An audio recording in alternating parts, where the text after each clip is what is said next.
tribunal populaire pour la Palestine. Monsieur Netanyahou, vous êtes né à Tel Aviv en 1949. Vous êtes entré dans un gouvernement en 1988 en tant que ministre adjoint des Affaires étrangères. Et depuis près de 30 ans, vous êtes membre des gouvernements successifs et aujourd'hui Premier ministre depuis 1996. Je donne la parole au premier témoin. Le 17 avril dernier, sur 6500 prisonniers, 1800 prisonniers ont entamé une grève de la faim illimitée pour leurs droits les plus élémentaires, comme le droit à des visites de leur famille, le droit de se soigner, le droit à l'éducation. Ils revendiquaient aussi le statut de prisonniers de guerre, chose qu'on leur interdit. Les prisonniers palestiniens sont systématiquement torturés, y compris les enfants et les femmes. Ce que nous demandons, c'est l'application de la 4e Convention de Genève.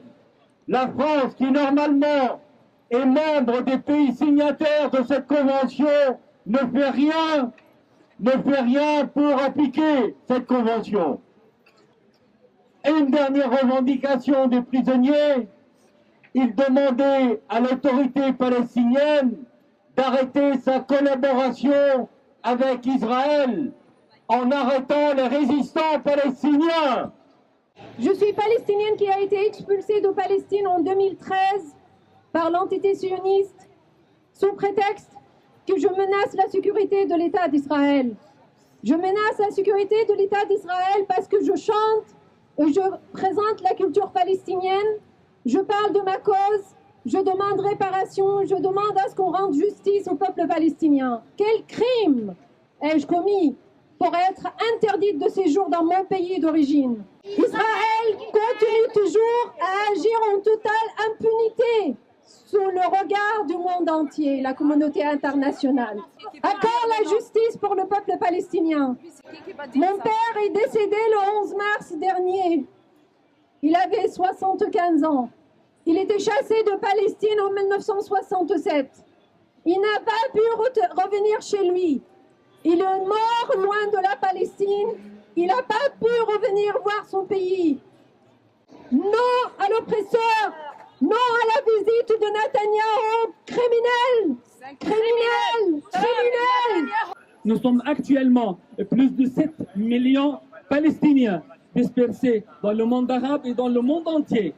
Et nous ne pouvons pas nous rendre en Palestine. Ces Palestiniens restent attachés à ce droit inaliénable, ce droit qui est attaché à l'existence propre des Palestiniens. Et sachez que nous sommes aussi organisés dans des mouvements des avocats. Et c'est pour cela que nous avons déposé des plaintes et des recours devant le tribunal spécialisé dans la Cour pénale internationale. Il y a plusieurs actions qui sont déposées pour défendre les droits des Palestiniens, pour défendre les Palestiniens qui sont morts aussi à Gaza. Sachez que ces Palestiniens, ils sont l'objet de toute violation de droits, soit en Cisjordanie, soit dans la bande de Gaza, et même les Palestiniens qui se trouvent à l'intérieur de la ligne verte, parce que ces Palestiniens qui sont oubliés de notre mouvement, de notre combat quelquefois, ces Palestiniens souffrent en tant que Palestiniens comme moi et comme les autres Palestiniens, et c'est pour cela ils vont continuer ce combat.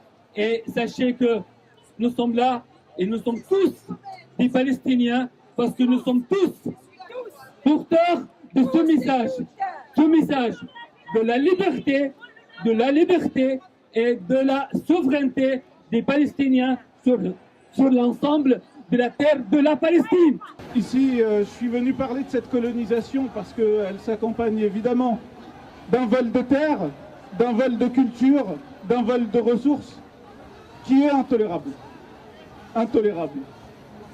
Je revenais de Béjaïa il y a 2 ans où là-bas, les colons ont demandé à ce que l'emprise de leur colonie, de Gilo et d'Argilo, devienne encore un peu plus grande et vienne empâter sur les terres palestiniennes. Et bien évidemment, la Cour de justice israélienne a validé la demande des colons, puisque les institutions israéliennes sont totalement favorables au desiderata des colons et ont toujours soutenu cette politique de colonisation. Et évidemment, nous-mêmes, en tant que Français, qui avons connu d'une certaine façon l'occupation, mais évidemment dans une perspective moindre. Mais regardez l'occupation, ce que 4 ans d'occupation ont fait dans notre imaginaire collectif. Alors imaginez pour les Palestiniens qui subissent ça depuis 1947. Depuis 1947, on leur vole leur terre. Depuis 1947, on leur vole leur eau. Depuis 1947, on leur vole leurs ressources. Mais je tiens à rappeler une chose, pour finir. C'est que ces gens-là ne représentent vraiment qu'eux-mêmes. Ils se disent État juif, mais nous devons refuser qu'ils se disent État juif. Parce que, exactement, c'est un État sioniste, ce n'est pas un État juif.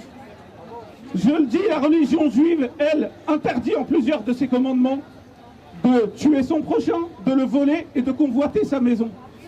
Donc, soyons parfaitement clairs. Cette politique est une politique terroriste, c'est une politique sioniste, et ça n'a rien à voir avec le judaïsme originel tel que nous le connaissons. Et ça, c'est la grande guerre que nous allons devoir mener, c'est de dire à tous ces gens qui veulent nous traiter d'antisémites que nous sommes avant tout des antisionistes, et nous le dirons face à ce collabo, je le dis, qu'est Macron.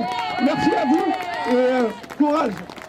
Nous savons que l'Union européenne a toujours eu des accords d'association, des relations très profondes, anciennes, depuis 1975 avec Israël. L'Union européenne a des accords économiques, des accords commerciaux.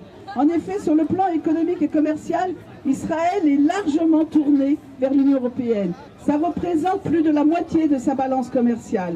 La coopération technologique, scientifique est la plus étendue. En effet, l'Europe aujourd'hui paye les recherches en Israël, et pas n'importe lesquelles, les recherches scientifiques. Il n'y a pas que ça. De manière générale, l'accord d'association avec Israël encourage toute la coopération dans le domaine de l'éducation, de la formation, mais aussi de l'échange des jeunes, des universités. Les accords sur le marché public, les marchés de télécommunications, les marchés de construction, vous le savez, le fameux tramway de la honte, construit par Veolia, entreprise française, qui heureusement, grâce à la pression européenne, nous avons fait pression pour qu'il y ait un boycott, parce que nous devons boycotter ces actions. L'accord d'association accorde également des privilèges économiques et financiers. Vous le savez aussi peut-être, lorsque des fruits et des légumes arrivent sur le marché français ou le marché européen, ils ne payent pas de taxes. En effet, ils sont favorisés, ils sont privilégiés. Aujourd'hui, l'Europe, les fonds européens payent la recherche scientifique et militaire d'Israël. Alors aujourd'hui, nous avons une responsabilité. Cette responsabilité, nous devons l'assumer et nous devons exiger qu'au lieu de recevoir Netanyahou ici, nous devons l'envoyer devant la Cour internationale pour passer en tant que criminel de guerre et être jugé. Je voulais démontrer ici que les enfants palestiniens sont les cibles privilégiées du système criminel d'apartheid israélien. Nous partirons du droit, de la Convention internationale des droits de l'enfant, dont je rappelle ici que notre pays, mais aussi surprenant que cela puisse paraître, Israël est signataire. D'après l'UNICEF, on peut simplifier de la façon suivante. Les enfants ont le droit d'avoir un nom, une nationalité, une identité, le droit d'être protégés contre toutes les formes de discrimination. Or, tout enfant arabe palestinien né en Israël ou en Palestine occupée est de facto soumis à un régime administratif d'apartheid, car il ne fait pas partie de la bonne catégorie ethnico-religieuse. Car d'identités différentes, zones d'habitation déterminées par l'occupant israélien, routes et voies de circulation contrôlées par des checkpoints tenus par l'armée d'occupation, impossibilité de se déplacer, de voyager sans sauf-conduit. Cette année, selon Defense Children International Palestine, 848 enfants ont été déplacés pour raison de démolition de leur maison par les autorités israéliennes dans le cadre de la marche forcée coloniale. Nous allons montrer que plus encore qu'un système administratif de discrimination opérant de la naissance à la mort, c'est l'accès à leurs droits fondamentaux qui est dénié aux enfants palestiniens. Le droit à la santé, le droit à l'éducation, le droit d'être protégés contre la violence. Les enfants ont en effet le droit d'être soignés et protégés des maladies. Ici, c'est la situation actuelle de Gaza qui est devenue critique au plan de la santé. Les maladies graves, les maladies rares, les infections sévères, les opérations délicates, les problèmes malformatifs, les dialysés, les cancéreux, toutes ces situations conduisent au décès prématuré d'enfants faute de traitement. Récemment, 2 fillettes sont décédées. Une petite de 4 ans et une autre de 5 ans font partie des malades de Gaza morts cette année, faute de n'avoir reçu le permis de pouvoir aller se faire soigner en dehors de Gaza. Les 300 enfants actuellement atteints de mucoviscidose sont soumis à la bonne volonté d'Israël pour recevoir au quotidien leur traitement par crayon qui leur est dispensé au goutte à goutte. Les enfants ont le droit d'avoir une alimentation suffisante et équilibrée. Aujourd'hui à Gaza, la ration calorique journalière est calculée par l'armée israélienne et ces calculs ignobles justement font que cette restriction est un moyen d'oppression qui touche immanquablement les plus faibles, les plus vulnérables et donc les enfants. De la même façon, le droit à l'eau potable est dénié aux enfants de Gaza puisque les ressources en eau potable sont épuisées sur tout le territoire de Gaza et qu'à présent, seule la consommation d'eau en bouteille, venant bien sûr d'Israël, garantit à ceux qui peuvent la payer les infections digestives graves dont meurent chaque jour les pauvres de Gaza. Les enfants ont le droit d'aller à l'école. Cet été, 5 écoles, qui plus est financées par notre argent, l'argent de l'Union européenne, eh bien ces écoles ont été démantelées, détruites par l'armée israélienne. B'Tselem et Moked, 2 organisations de surveillance, ont récemment publié un rapport accablant sur l'emprisonnement et la torture des mineurs palestiniens. Les conditions d'arrestation au beau milieu de la nuit, les conditions de détention, la promiscuité, l'hygiène, l'accès à l'instruction, les conditions de contention physique. Ils sont attachés, pieds, mains, les yeux bandés.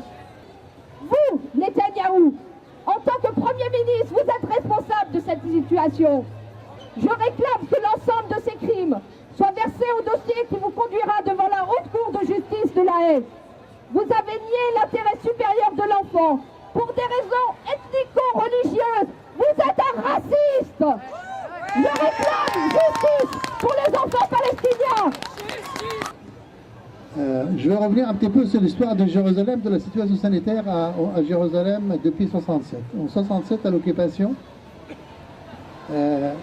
Israël a immédiatement entamé une politique de détérioration de la qualité des soins et des moyens des soins offerts aux Palestiniens. C'est ainsi qu'à Jérusalem, on a rapidement fermé le centre de dépistage de la tuberculose. On a fermé la banque du sang à Jérusalem, 67. On a fermé 2 hôpitaux, dont un s'appelle l'hospice et l'autre a été transformé en centre de la police locale. Les habitants de Jérusalem qui avaient un certain nombre de lits, les lits offerts aux malades, ont été pratiquement partagés par 2. Donc il y a une politique voulue d'Israël d'amoindrir et d'altérer les qualités des soins à Jérusalem et en Palestine tout entière.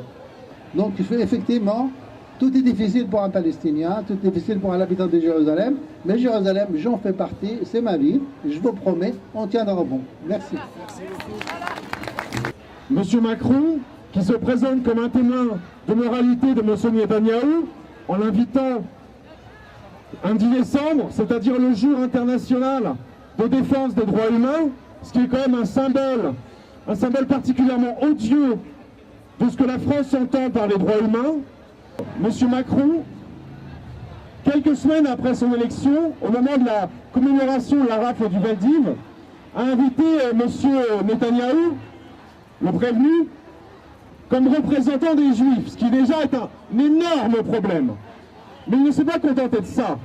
Il a dit « L'antisionisme est un antisémitisme. » Or, je le dis avec fierté, nous sommes antisionistes et nous ne sommes pas antisémites. Et nous refusons à ces gens de nous faire la leçon. Le lendemain de la commémoration de la rafle du Veldiv, où M. Macron s'est permis de nous traiter d'antisémites, le lendemain, M. Netanyahou n'a même pas attendu il est allé courir en Hongrie.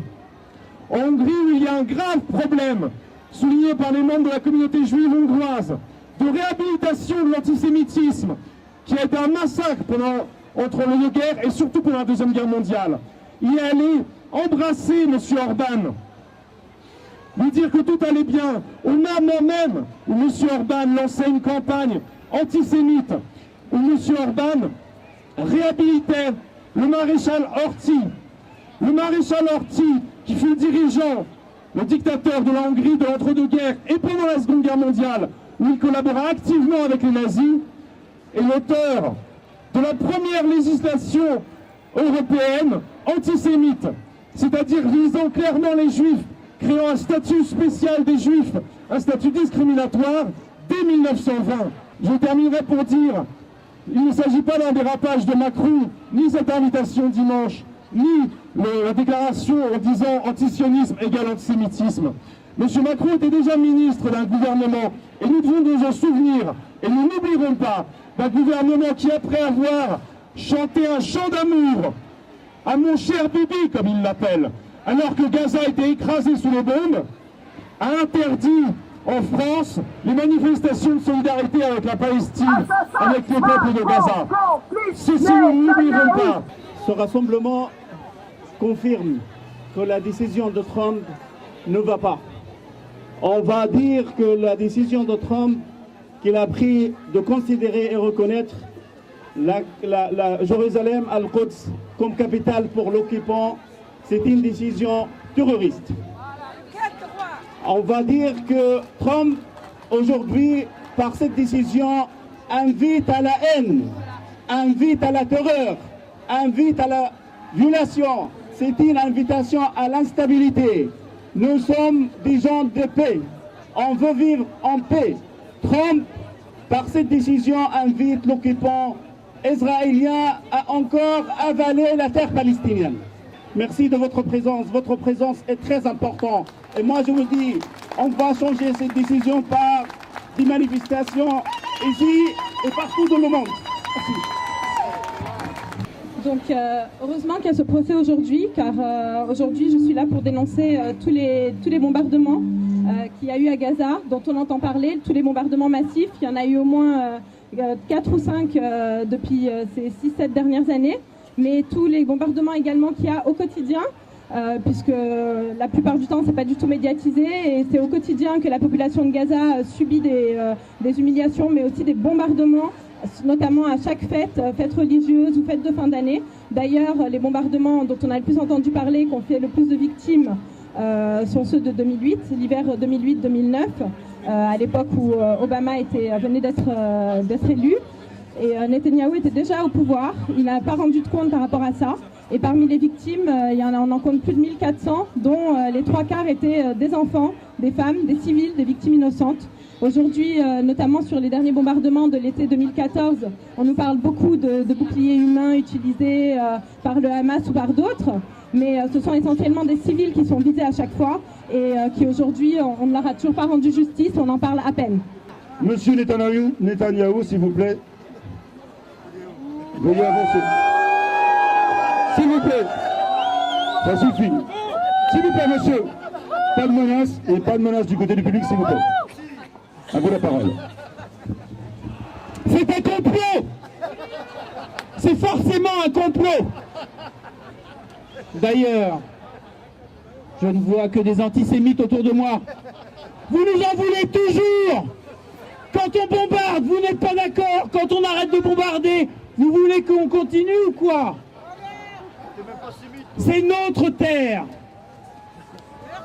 Il y a un livre qui le dit. Vous l'avez pas lu ou quoi? C'est notre terre. Nous n'en bougerons jamais. On s'en fiche du droit. Le droit international, c'est une blague. On s'en fiche de la morale. Nous avons raison. C'est notre terre. Nous allons continuer jusqu'au bout. Qui êtes-vous pour prétendre nous en empêcher? Quelques enfants ici ou là, quelques... Je n'ai pas vu de peuple de Palestine. Il n'y a pas de Palestine. Il n'y aura jamais de Palestine. Ça a le mérite d'être clair. Merci, monsieur Netanyahou. Et je ne reconnais pas ce tribunal. Il n'y aura jamais de tribunal contre nous. Oui, bonjour, maître Volt-Laden. Je défends mon client, maître Netanyahou. Je ne vois pas ce qu'on lui reproche. Il est élu depuis longtemps. Ça signifie qu'il est très apprécié dans son pays. Qu'est-ce qu'il a fait d'extraordinaire? Vous êtes antisémite. Qu'est-ce qu'il a fait d'extraordinaire depuis plus de 70 ans? Ça a commencé en 1948. Vous avez oublié le massacre d'Idir Yassine. Qu'est-ce qu'il y avait d'extraordinaire? Quelles conséquences il y a eu? Aucune. Donc que reprochez-vous 70 ans après à mon client? C'est parce qu'ils mettent les enfants devant. Après 48, il y a eu 1967. Souvenez-vous, Lévi Eshkol, écoutez ce qu'il disait. Je veux qu'ils partent tous, même pour la Lune, déjà avant Armstrong. Et encore, déjà en 1967, à propos de la bande de Gaza. C'est précisément à cause de la suffocation et de l'emprisonnement présent qu'avec un peu de chance, les Arabes quitteront la bande de Gaza. Ce qui nous intéresse, c'est faire le vide dans la bande de Gaza. Et aujourd'hui, on n'y est pas encore arrivé. Donc, que reprochez-vous à mon client? Il suffit qu'ils apprennent à nager, c'est ouvert. En 1969, Golda Meir, Premier ministre, les Palestiniens n'ont jamais existé. Pourquoi les inventer? Enfin, comment pourrions-nous rendre les territoires occupés? Il n'y a personne à qui les rendre. Qu'est-ce que vous racontez? Maître, j'entends dans votre bouche des mots de négationnisme. Je vais vous poursuivre. Yitzhak Rabin, en 1991, a déporté 417 Palestiniens en plein hiver, dans les montagnes et dans la neige. Y a-t-il eu un procès? Il a même dit à propos de l'intifada, il faut leur briser les os à ces enfants. Alors, y a-t-il eu un procès? Aucunement. Bien.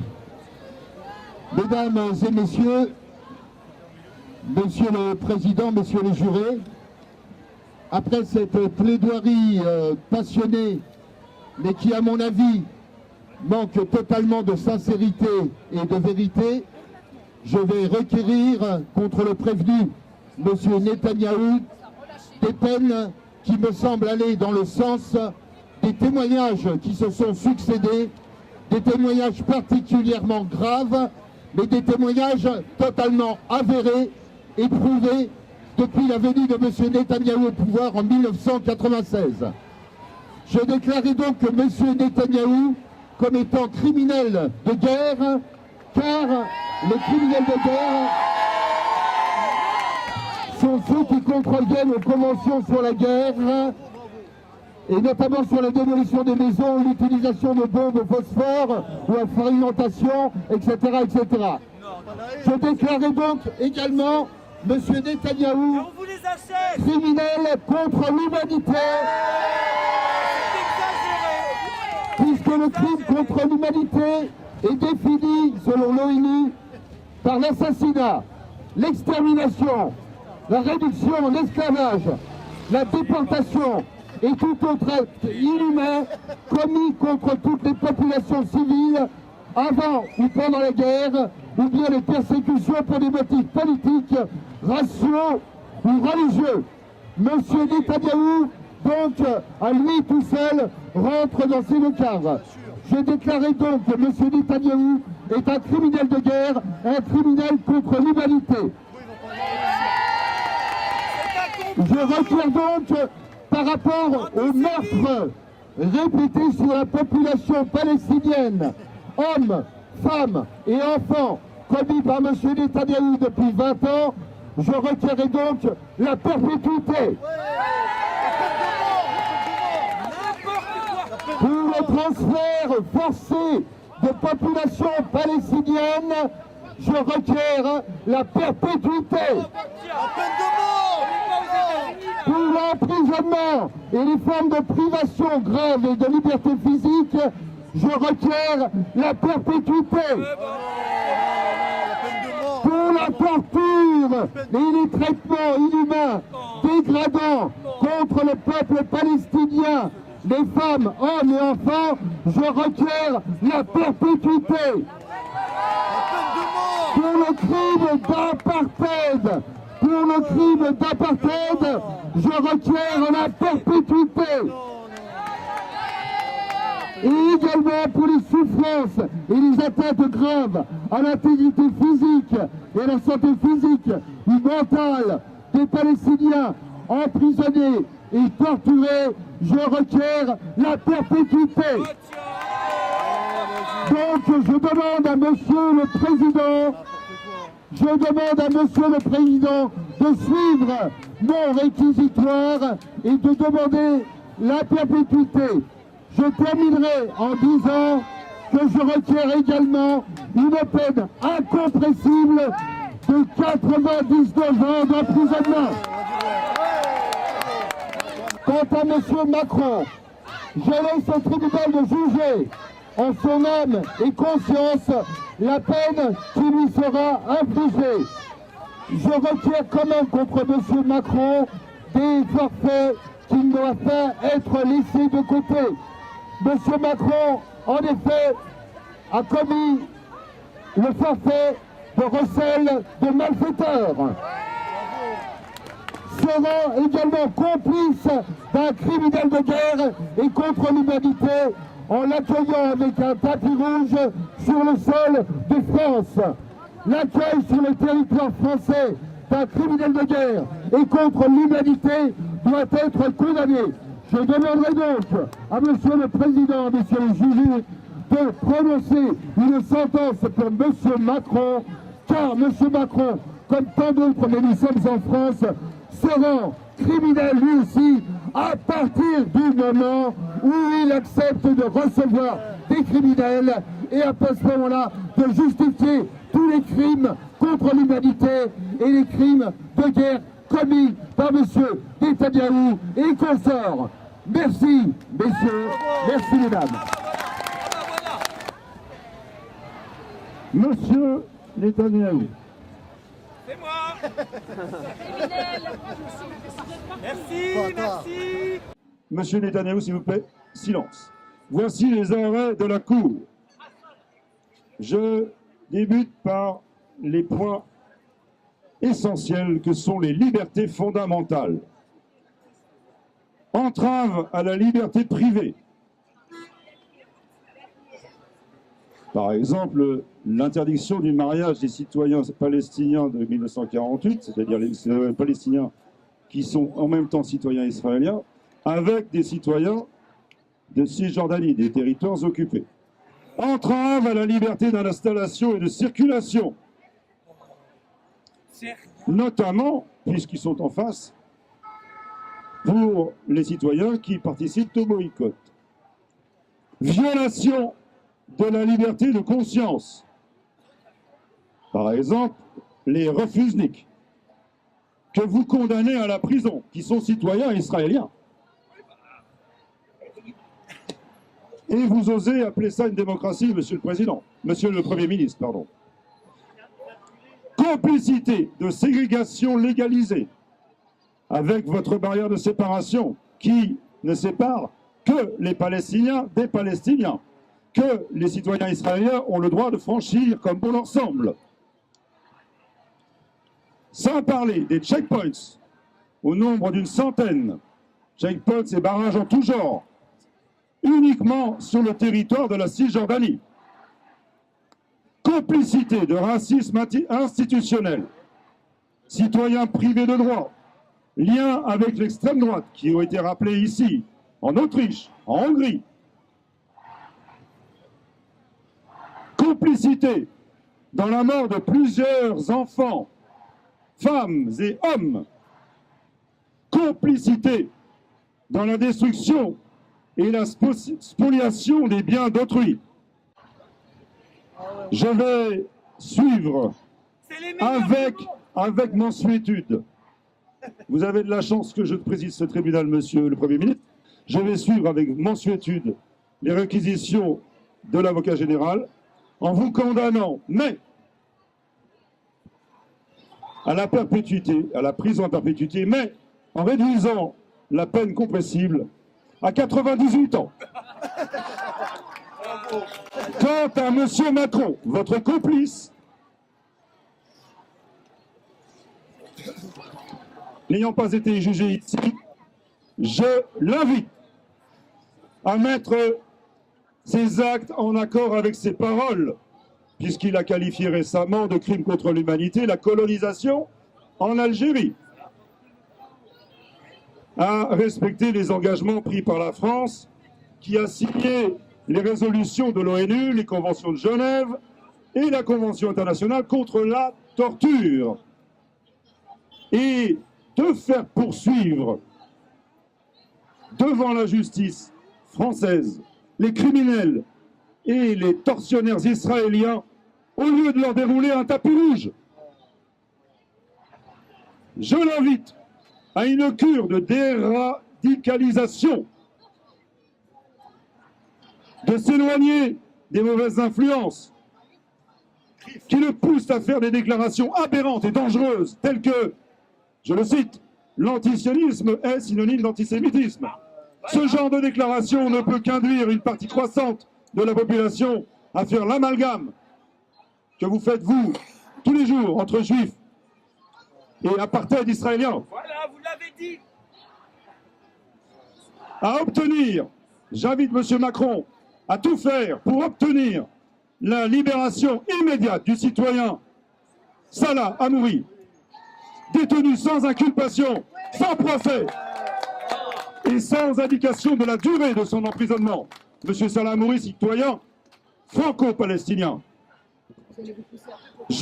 J'invite M. Macron à faire cesser le paiement par les contribuables français des cadeaux faits à votre pays, M. Netanyahou,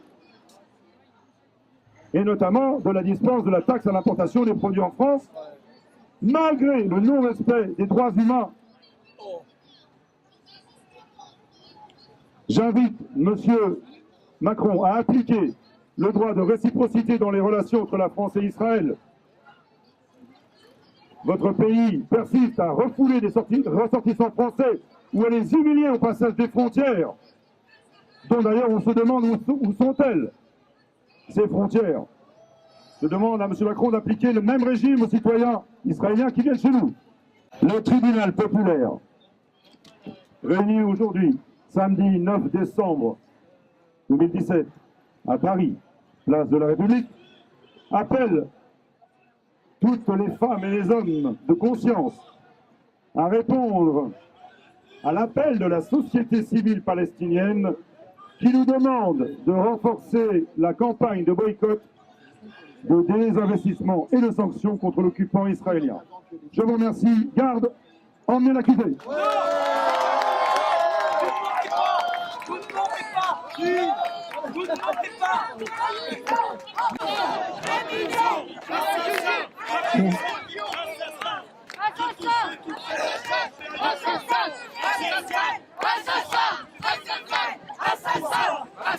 Palestine vivra! Palestine vivra! Vaincra! Palestine! Viva! Palestine!